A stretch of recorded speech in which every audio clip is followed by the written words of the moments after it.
Art. Predestination. Can you tell us what it means?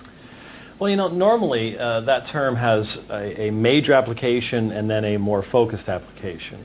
We can speak of predestination in regards to God's sovereign decree, in regards to the events that take place in time, major events like earthquakes or the rise and fall of nations and things like that. And certainly the Old Testament gives us prophecies about what God is going to accomplish.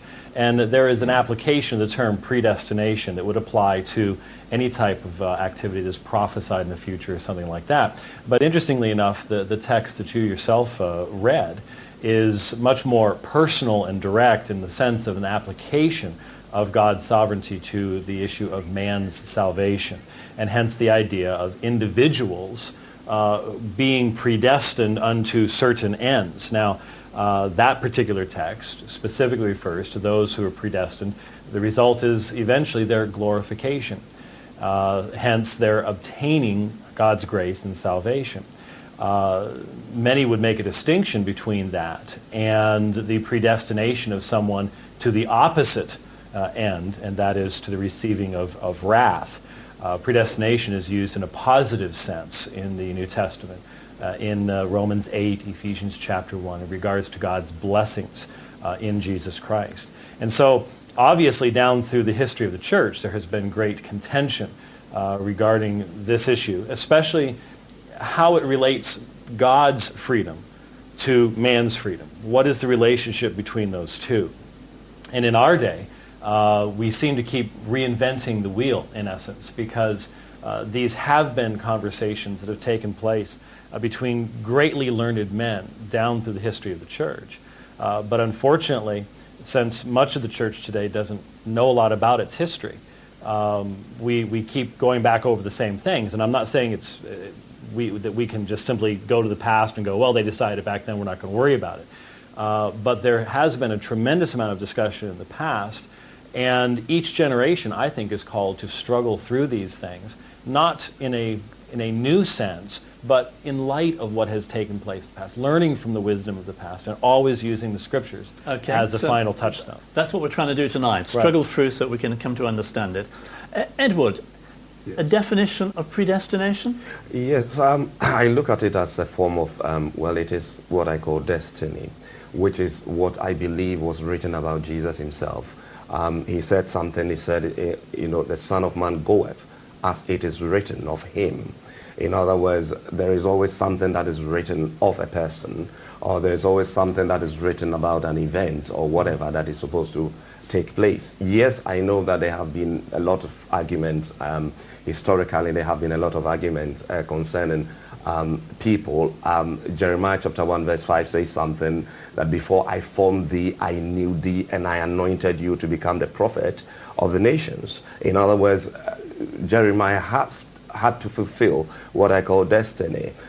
It was like he was predestined before he was born.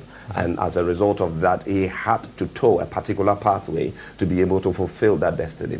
The fact that whether people do fulfill that destiny or they don't fulfill that destiny is another thing. So are you saying that Jeremiah didn't have a choice?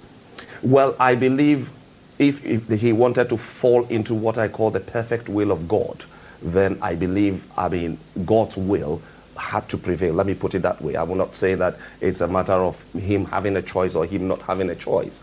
But God created us, and so his will, I believe, is a perfect thing for it to prevail. And so when we talk about the permissive will, we talk about his perfect will. When you decide to go your permissive way, for example, myself, I'm a musician, but I know I've been called by God into ministry. And so I know the perfect will of God, as far as my destiny is concerned, is to be a priest. So the fact that I was able to get to the Royal Schools of Music at the age of 16, I was able to have a distinction in everything I was doing in music. A good idea doesn't mean that it's a God idea.